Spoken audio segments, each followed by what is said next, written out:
ముందున్న ఈ పరికరం పేరు వచ్చేసి మార్క్వెల్ 470 ఐఆర్బి. మార్క్వెల్ 470 ఐఆర్బి. ఐఆర్బి అంటే inflatable rescue boat. Inflatable rescue boat. ఓకేనా. ఈ 470 అనేది ఏంటంటే దీని యొక్క పూర్తి లెంత్ వచ్చేసి 4700 మిల్లీమీటర్స్, అంటే 470 సెంటీమీటర్స్, 4.7 మీటర్స్ అనొచ్చు. కాకపోతే 470 అనేది 470 సెంటీమీటర్స్ అనమాట దీని యొక్క పూర్తి లెంత్. పూర్తి లెంత్ అనేది ఎప్పుడైనా సరే బోట్ అనేది ఫిక్స్డ్ ఉంటుంది మన దగ్గర తయారు చేసే వాటికి. 470 ఐఆర్బి అనమాట. ఓకేనా. నెక్స్ట్ వచ్చేసి మనకి ఇది మొత్తం కాంపోనెంట్స్ ఉంది కదా, దీన్ని వచ్చేసి బియాన్సీ ట్యూబ్ అంటాం. బియాన్సీ అంటే గాలితో నింపబడిన, గాలి కొట్టబడిన, గాలి చుప్పించబడిన అని అర్థం వస్తుంది. Beyoncé tube. ఈ బియాన్సీ ట్యూబ్ అనేది ఒక 2 లేయర్లతో అంటే తయారు చేసి ఉంటుంది. లోపల వచ్చేసి నియో ఫ్రేమ్, బయట వచ్చేసి హైపలాన్. ఈ హైపలాన్ అనేది ఎలా అంటే ఏదైనా మనకు ఫైర్ జరిగింది అనుకోండి, ఫైర్ జరిగితే ఏంటంటే ఫైర్ ని ఎక్స్పాండ్ చేయకుండా అతి తొందరలో దానంతట అదే ఎంతవరకు అయితే మన కిరోసిన్ గ్యాస్ కోసం అంతవరకు మంట పడి ఆగిపోతుంటది. అంటే ఆపుకునే శక్తి ఉంటది అనమాట. ఇంకోటి ఏంటంటే మనకి ఎక్కడన్నా బయట నుంచి ఏమన్నా చొప్పించినా సరే ఏంటంటే పంచర్ అవ్వకుండా ఉండడానికి కూడా దీన్ని మ్యానుఫ్యాక్చర్ చేసిన అనమాట. అంటే అధునాతనమైన అంటే టెక్నాలజీ తోటి రెడీ చేసిన అనమాట. సో దీంట్లో వచ్చేసి పార్ట్స్ చూసుకుంటే ఈ లైన్ వచ్చేసి గ్రాబ్ లైన్ అనొచ్చు, కొన్ని టెర్మినాలజీలో లైఫ్ లైన్ అని కూడా అనొచ్చు. ఏదైతే మన లైఫ్ ని కాపాడుతుంటుందో, కొట్టుకోబెట్టోళ్ళని పట్టుకోనికి ఈజీ ఉంటుంది. మనం ఎవరైనా కాపాడాలనుకుంటే చేయి జారిపోయే ఛాన్స్ ఉంటుంది. అతను దీన్ని పట్టుకుంటే సో గ్రిప్ అనేది ఎక్కువ ఉంటుంది. దీన్ని లైఫ్ లైన్ అనొచ్చు, గ్రాబ్ లైన్ అనొచ్చు. ఇది వచ్చేసి క్యారింగ్ హ్యాండిల్స్. మనం ఓన్లీ ఈ బోట్ అనేది వీటిని పట్టుకునే లిఫ్ట్ చేయాలి. దీన్ని పట్టుకొని లిఫ్ట్ చేసినాం అనుకోండి ఇది తెగిపోయి పంచర్ అయ్యే ఛాన్స్ కూడా ఉంటుంది మనకి. సో అందుకే ఇవి ఇచ్చింది ఏంటంటే క్యారింగ్ హ్యాండిల్స్. పట్టుకొని లిఫ్ట్ చేస్తాం కాబట్టి దాన్ని క్యారింగ్ హ్యాండిల్స్ అంటాం అనమాట. నెక్స్ట్ వచ్చేసి ఈ ప్లేట్ వచ్చేసి డయాఫ్రమ్ అంటారు. డయాఫ్రమ్ కొంతమంది ఏంటంటే ఓబిఎం అంటారు. ఓబిఎం ఫిట్ చేస్తాం కాబట్టి ఓబిఎం ప్లేట్ అంటారు. ఓబిఎం ప్లేట్ కాదు, డయాఫ్రమ్. దీనికి ఏం చేస్తామంటే ఓబిఎం అంటే అవుట్బోర్డ్ మిషన్ అనేది ఫిట్ చేస్తాం. అవుట్బోర్డ్ మోటార్ ని ఫిట్ చేస్తాం అనమాట.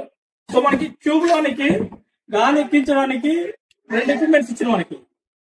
హ్యాండ్ బ్లోవర్ అంటే దీంతో మనం ఇన్ఫ్లేటబుల్ డిస్ప్లేటబుల్, దీనికి ఇచ్చిన వాల్వ్స్ అనేది ఇన్ఫ్లేటబుల్ డిస్ప్లేటబుల్ వాల్వ్స్ అనమాట. ఇన్ఫ్లేటబుల్ అంటే గాలి చొప్పించడానికి వీలుగా ఉంటుంది అనమాట. మనకు అనుకూలంగా ఏంటంటే క్లాక్ వైజ్ డైరెక్షన్ తిప్పితే క్లోజ్ అయిపోతుంటది. యాంటీ క్లాక్ వైజ్ డైరెక్షన్ తిప్పితే వాల్వ్ అనేది ఆ లోపల ఉన్న గాలి బయటకు వస్తుంటది. ఈ హ్యాండ్ బ్లోవర్ ఉపయోగించి మనం ఒక 80% వరకు గాలి నింపొచ్చు. దీంట్లో 80% నింపిన తర్వాత ఈ ఫుట్ పంప్ ఉంది కదా, ఈ ఫుట్ పంప్ ఉపయోగించి మనం గాలిని మళ్ళీ ఆ ఫుట్ తోని ఎక్కించవచ్చు అనమాట. ఎందుకు ఈ ఫుట్ పంప్ వాడాలంటే దీనికి ఏంటంటే వాల్వ్ అనేది ఓపెనింగ్ క్లోజింగ్ ఇది ఆటోమేటిక్ అయిపోతుంటది. ఎప్పుడైతే మనం ఆ వాల్వ్ పెట్టిన తర్వాత ఆటోమేటిక్ గా లాక్ అయిపోతుంటది. మన గాలి బయటికి రాదు. గాలి బయటికి రావడం ఏంటంటే మనం దీని నుంచి కొడుతుంటాం అనమాట. అయితే ఈ ఫుట్ పంప్ కి 2 ఉన్నాయన్నమాట, 2 హోల్స్ ఉన్నాయి. ఎక్కడ పెట్టాలని మనకు అర్థం కాదు. ఇన్ అంటే ఏంటంటే ఈ మిషన్ లోపలికి గాలి తీసుకుంటది. అవుట్ అంటే ఏంటంటే దీని నుంచి బయటికి పంపిస్తుంటది. మనం ఒకవేళ ఇన్ ప్లేస్ లో ఇది పెట్టినాం అనుకోండి, ఆ లోపల గాలి బయటకు వస్తుంటది. అందుకే ఈ అవుట్ లో పెట్టి మనం ప్రెస్ చేయాలన్నమాట. ఈ ఫుట్ అనేది కూడా ఎలా అంటే పూర్తిగా ఫుట్ పెట్టి ప్రెస్ చేయాల్సిన అవసరం లేదు. మన టోని దీని దగ్గర పెట్టి ఇలా ప్రెస్ చేస్తే సరిపోతుంది. ఎందుకంటే మొత్తం పెడితే ఏంటంటే మన లెగ్ దీనికి చాలా టైం పడుతుంది. మనం ఏంటంటే రిస్క్ చేయాలి కాబట్టి తొందరగా నింపాలి బోట్ లో కాబట్టి టో పెడితే ఏంటంటే ఈజీగా మనకు మూవ్మెంట్ ఉంటుంది అనమాట. సో ఇట్లా దీనిలోకి ఎక్కిస్తుంటాం అనమాట. అయితే మనకు వాడే ఈ ఓబిఎం మోటార్ ఉన్నది కదా, దీంట్లో 60 HP మోటార్ వరకు వాడచ్చు. 60 హార్స్ పవర్ మిషన్ వరకు వాడచ్చు. మనకి ఇచ్చిన మిషన్ ఏంటంటే 30 DTW 30 HP మోటార్. 30 అంటే 30 HP అని, DT అంటే డైరీ టెక్, డబ్ల్యూ అనేది అంటే ఈ మోటార్ యొక్క సిరీస్ అనమాట. దాని యొక్క వెయిట్ వచ్చేసి 60 HP మోటార్ అయితే 108 నుంచి 125 kg వరకు ఉంటుంది. ఇప్పుడు మనకి ఇచ్చింది 30 HP మోటార్. 30 HP మోటార్ అంటే ఆల్మోస్ట్ 60 నుంచి 68 kg వరకు ఉంటుంది అనమాట దాని వెయిట్. అయితే ఈ బోట్ అనేది టోటల్ వెయిట్ 1268 kg వరకు బేర్ చేయగలుగుతుంది. దీని వెయిట్ 1260 kg వెయిట్. అంటే మోటార్ వెయిట్, నెక్స్ట్ మన ఎక్విప్మెంట్ వెయిట్, ఈ టూల్ కిట్ వెయిట్ మొత్తం మన ఇప్పుడు దీంట్లో ఏంటంటే అన్ని వెయిట్లు పోగా ఒక 10 మెంబర్స్ మనం మాక్సిమం 10 మెంబర్స్ దీంట్లో కూర్చోనికి వీలు అవుతుంది అనమాట. 10 మెంబర్స్ క్యారీ చేసుకుంటూ వెళ్తుంది ఇది. నెక్స్ట్ ఎక్విప్మెంట్ బ్యాగ్ ఎందుకు ఇచ్చారంటే ఎప్పుడైనా సరే మనకి బోట్ అనేది ఇన్ కేసు ఎక్కడైనా పంచర్ అయితే మన పంచర్ కిట్ అందులో ఉంటది. మనం ఖచ్చితంగా ఒక ఫస్ట్ ఎయిడ్ బాక్స్ క్యారీ చేస్తాం. ఎందుకంటే అక్కడ పర్సన్ ఇంజూర్డ్ అయింది కాబట్టి ఖచ్చితంగా ఒక పర్సన్ ని కాపాడాలంటే మన దగ్గర ఫస్ట్ ఎయిడ్ ఉండదు కాబట్టి ఫస్ట్ ఎయిడ్ కిట్ కూడా మెయింటైన్ చేస్తాం అనమాట. నెక్స్ట్ ఈ బియాన్సీ ట్యూబ్ ఉంది కదా, ఈ బియాన్సీ ట్యూబ్ ఏంటంటే 5 ఇండివిజువల్ కంపార్ట్మెంట్స్ ఉంటాయి. 5 ఇండివిజువల్ ఈక్వల్. ఓకేనా, 5 ఇండివిజువల్ ఈక్వల్ ఉంటుంది. ఎందుకంటే ఈక్వల్ అంటే ప్రతి ఒక్క దాంట్లో ఈక్వల్ అమౌంట్స్ ఆఫ్ ఎయిర్ నింపుతాం. 5 ఇండివిజువల్ ఈక్వల్ అమౌంట్, అది గుర్తుంచుకోండి. ఇండివిజువల్ అంటే ఏంటంటే మనకు 5 కంపార్ట్మెంట్స్ ఉంటాయి తెలుసు కదా మనకు. ఈ 5 గా డివైడ్ చేసి ఉంటారు. ప్రతి ఒక్క దాంట్లో కూడా 250 మిల్లీ బార్ ప్రెషర్ అనేది నింపుతాం. Maximum capacity 250 millibar. ఈ కింద ఉండదు కదా ఈ కింద పార్ట్ వచ్చేసి కీల్ అంటారు దాన్ని. ఆ కీల్ లో వచ్చేసి 135 మిల్లీ బార్ వరకు మనం ప్రెషర్ నింపుతాం, ఎయిర్ నింపుతాం. మాక్సిమం 135 నింపుతాం అనమాట. ఈ సైడ్ కు ఒక పట్టీ ఉంది కదా, ఈ సైడ్ పట్టీ అనేది ఏంటంటే నియోఫ్రేమ్ రబ్బర్ స్ట్రాప్ అంటారు దాన్ని. నియోఫ్రేమ్ రబ్బర్ స్ట్రైక్. నియోఫ్రేమ్ రబ్బర్ స్ట్రైక్ అంటే దాని యొక్క ప్రత్యేకత ఏంటంటే ఎప్పుడైనా సరే మనం బోటింగ్ చేసినప్పుడు ఏంటంటే ఎక్కడన్నా బండరాలకు గుద్దుకుంటే ఆ నియోఫ్రేమ్ అండ్ రబ్బర్ స్ట్రాప్ అనేది ఏంటంటే ఒక బౌన్స్ లెక్క పనిచేస్తున్నమాట, ఒక సింథటిక్ లేయర్ లెక్క పనిచేస్తుంటది. ఎప్పుడైతే మనం గుద్దుకుంటుందో దానికి ఎమ్మటే బౌన్స్ అనేది అవుతుంటది. సో దానికోసం అది ఇచ్చిన ఇంకోటి ఏంటంటే ఆ కొండచెరి యొక్క భాగాన్ని పుచ్చుకోకుండా కూడా అది కాపాడుతుంటది అనమాట. ఓకేనా. ఈ కింద బాటం ప్లేట్ వచ్చేసి అల్యూమినియం ప్లేట్స్ ఇచ్చారు మనకి.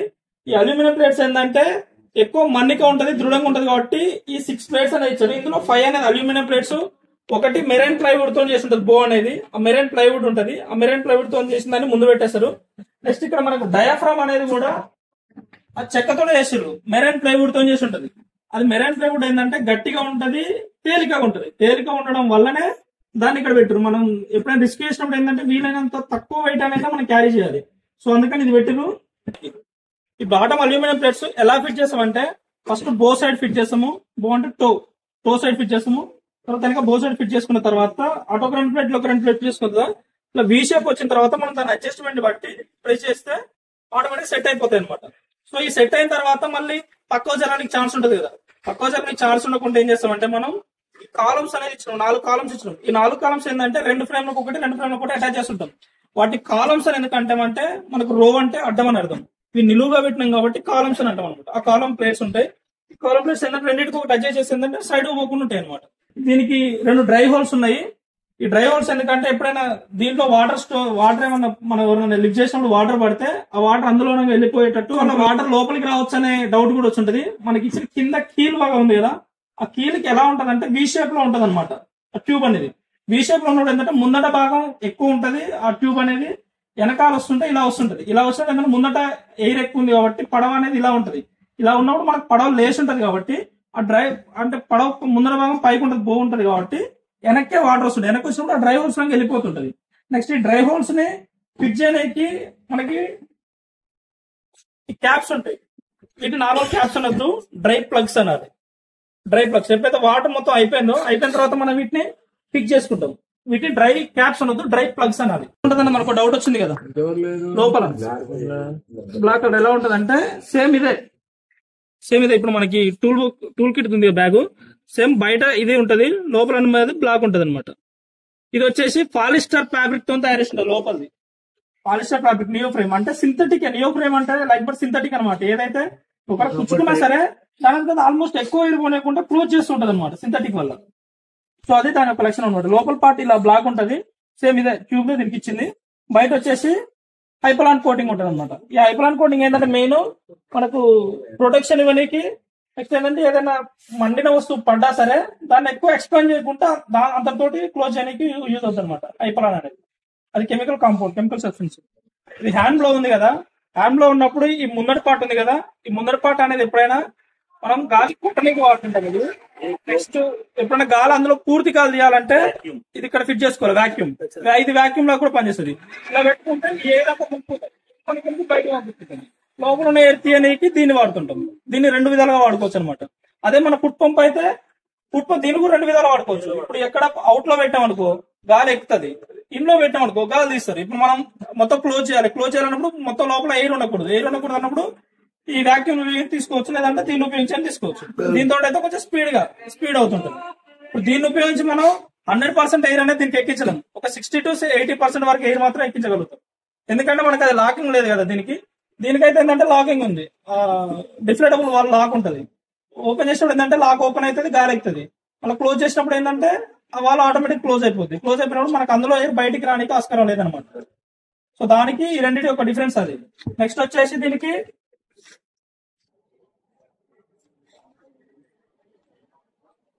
లాక్ ఇచ్చాడు. ఎందుకంటే ఎప్పుడైతే మనం క్లోజ్ చేసినప్పుడు ఏంటంటే ఈ లాక్ ఉపయోగించి దీన్ని క్లోజ్ చేసుకుంటాం అనమాట. ఇలా క్లోజ్ చేసుకొని పెట్టేసుకోవచ్చు, ఈజీ ఉంటుంది అనమాట. సో దానికి అది ఇది లాక్ అనేది దానికి వాడింది, దీని రిమైనింగ్ దేనికి ఏం లేదు. ఓకేనా, ఈ రెండు యొక్క యూజ్ అది ఎక్కేనికి వాడచ్చు, గాలి తీయనికి వాడచ్చు అనమాట.